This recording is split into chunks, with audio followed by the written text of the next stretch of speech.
అందరికీ praise the lord. ఒక చిన్న స్టోరీ విందామా? ముగ్గురు ఫ్రెండ్స్ అడవుల వెంట ట్రెక్కింగ్కి వెళ్ళారు. సరదాగా వెళ్తూ ఉంటారు కదా, అలా వెళ్ళారు. ఆ రోజంతా ఎంజాయ్ చేశారు. చీకటి పడిపోయింది.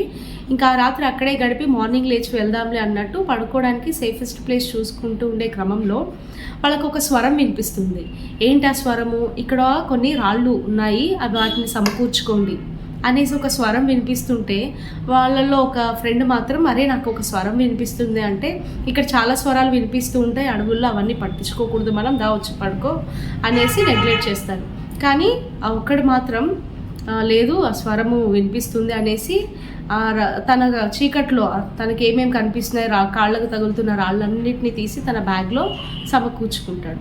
పడుకుంటారు. మార్నింగ్ లేవగానే ఇంక అన్ని సామాన్లన్నీ సర్దేసుకొని ఇంక వెళ్దామని చూస్తున్నప్పుడు ఆ బ్యాగ్లో నుంచి రాళ్ళు కింద పడిపోయి ఆ సూర్యుని కిరణాలు దాని మీద పడి మెరుస్తూ ఉంటాయి. అరే ఇవి మామూలు రాళ్ళు కాదురా, అందుకే ఆ స్వరం నాకు వినిపిస్తుంది, ఇవి చాలా వాల్యుబుల్ డైమండ్స్ అనేసి ఇంక అవి చూసి చాలా హ్యాపీ ఫీల్ అవుతూ ఉంటాడు. సెకండ్ ఫ్రెండ్ అబ్బా నిజమే, ఇవి నిజమైన వజ్రాలు, నేను కూడా స్వరం వినుంటే బాగుండేది కదా అనేసి బాధపడుతూ ఉంటాడు. వీళ్ళిద్దరు ఇలా డిస్కస్ చేసుకుంటుంటే ఆ థర్డ్ ఫ్రెండ్ కింద పడి కొట్టుకుంటూ ఉంటాడు. ఏమైందిరా, ఎందుకు అలా కొట్టుకుంటున్నావు, ఏమైంది అంటే, ఎందుకురా కొట్టుకుంటున్నావు అలాగా, లే అంటే ఇంకా ఎందుకు అలా అనేసి అన్నప్పుడు తన పాకెట్లో నుంచి ఆ 2 రాళ్ళు బయటికి తీసుకొని, ఆ డైమండ్స్ బయటికి తీసుకొని, ఇవి వజ్రాలని నాకు ముందే తెలిస్తే అన్నీ నేనే ఏరుకునేవాడిని కదా, ఈ 2 తీసుకొని జోబులు వేసుకున్నాను, ఎందుకైనా మంచిది అనేసి అనుకుంటాడు. ఈ స్టోరీ నుంచి మనం తెలుసుకోవాల్సిన విషయం ఏంటంటే, మనము ఎవరి స్వరం వింటున్నాము, ఎలాంటి స్వరం వింటున్నాము, ఎలా నడుస్తున్నాము, అది ఇంపార్టెంట్. దేవుడు కూడా చెప్తున్నాడు యోహాను సువార్త 10వ అధ్యాయం 27వ వచనంలో, నా గొర్రెలు నా స్వరము వినును, అవి నన్ను వెంబడించును, నేను వాటిని ఎరుగుదును అని దేవుడు చెప్తున్నాడు కదా. నిజమే, నా గొర్రెలు నా స్వరము వినును. మనం ఎవరి స్వరం వింటున్నాము? ఆ ముగ్గురు ఫ్రెండ్స్లో ఒక ఫ్రెండ్ ఆ స్వరం విని దానికి ఒబే చేశాడు కాబట్టి దానికి అమూల్యమైన వజ్రాలు దొరికాయి.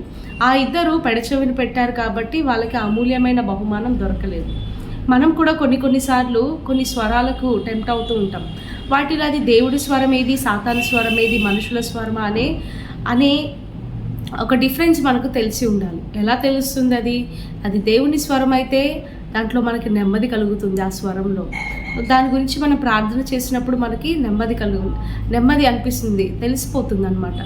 అలా దేవుని స్వరం ఏంటా, మనుషుల స్వరం ఏంటా, మనం ఎవరి స్వరం వింటున్నాం? మనుషుల స్వరం విని మనం నడిచామంటే మన జీవితంలో దేనికి పైకి ఎదగలేము. అదే దేవుని స్వరం విని మనము వెళ్ళామంటే మంచి స్థితిలో ఉంటాము, మంచి బహుమానాలు మనకు దొరుకుతాయి. అందుకే కదా యోహాను సువార్తలో దేవుడు అంటున్నాడు, నా గొర్రెలు నా స్వరము వినును అంటే మనం ఆయన గొర్రెలము, ఆయన స్వరం మనం వినాలి. ఆయన స్వరం ఏంటి? ఈ బైబిల్ అంతా కూడా ఆయన స్వరమే. ఈ బైబిల్ మొత్తం కూడా ఆయన స్వరం మనకు వినిపింపచేస్తున్నాడు. ఈ బైబిల్ని మనం చదివి దాని ప్రకారం నడుచుకున్నట్లయితే ఆయన స్వరానికి మనం ఒబే చేసి ఆయన స్వరం విని ఆయన వెంట నడిచినట్టే, ఆయన త్రోవలో మనం నడిచినట్లే. అలా నడిచినప్పుడు నిజంగా మనకి మంచి శాశ్వతమైన బహుమానాలు ఉంటాయి, నెమ్మది కలుగుతుంది, సంతోషము సమాధానం కలుగుతుంది మన జీవితం.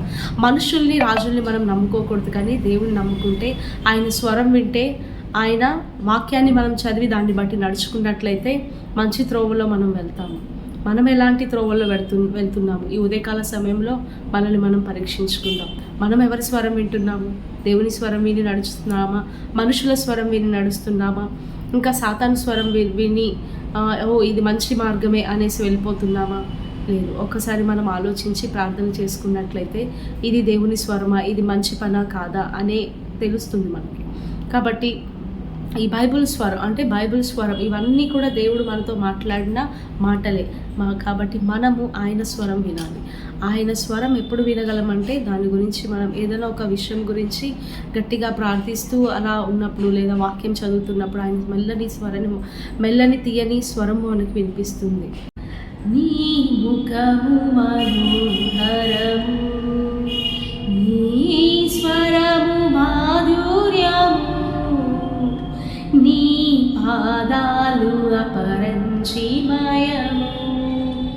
యేసయ్యా నా ప్రాణ ప్రియుడా, మనగలనా నిన్ను వీడి క్షణము.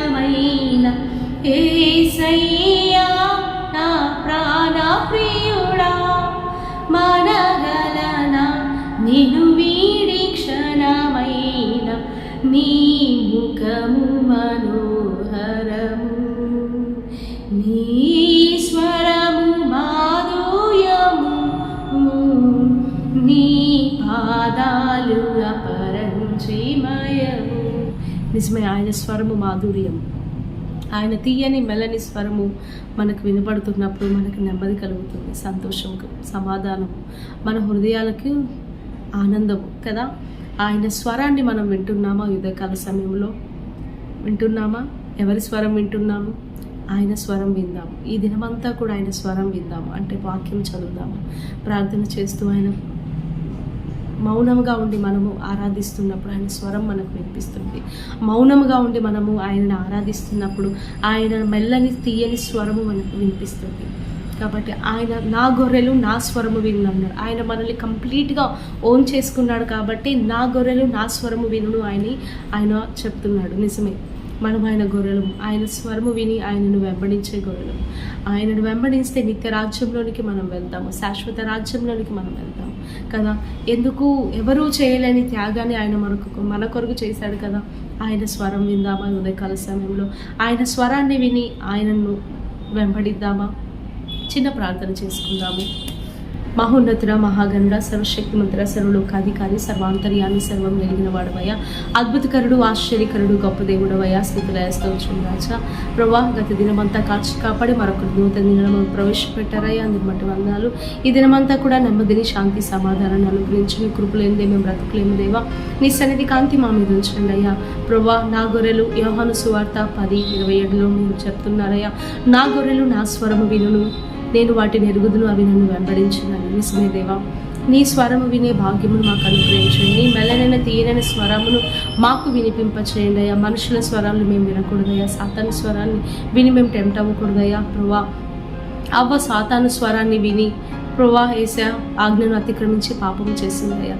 మేము ఆ కోవలో ఉండకుండా ప్రభా ఏసా నీ స్వరము వింటూ ప్రభా ఇది ఎవరి స్వరమా అని మేము గ్రహించే గ్రహింపును మనస్సును మాకు అనుగ్రహించండి. గ్రహించగల మనస్సును మాకు, వినగల చెవిని, గ్రహించగల హృదయాన్ని మాకు అనుగ్రహించండి. నీ స్వరము విని ప్రభా నీ మార్గంలో నడిచే కృపను మాకు అనుగ్రహించి నీ నిత్య రాజ్యంలో ప్రవేశించే భాగ్యమును మాకు అనుగ్రహించండి. ఈ దినమంతా కూడా ప్రభా ఈ నెమ్మదిని, శాంతి, సమాధానాన్ని, సంతోషాన్ని, సమృద్ధిని మాకు అనుగ్రహించమని, నీ కంచా కాపుదల, నీ ప్రాకారము మా అందరి చుట్టూ ఉంచమని, మా దేశ రాష్ట్రాల్ని, మా ప్రభా ఏసే మా కుటుంబాన్ని, మా సంఘాలని ఒక బలిష్టమైన చేతులు కప్పు చెప్పుకుంటూ సమస్త మహిమ, ఘనత, ప్రభావం కేవలం మీకు మాత్రమే ఆరోపిస్తూ యేసుక్రీస్తు పరిశుద్ధ నామంలో అడుగుచున్నాను నా ప్రియ పరలోకపు తండ్రి.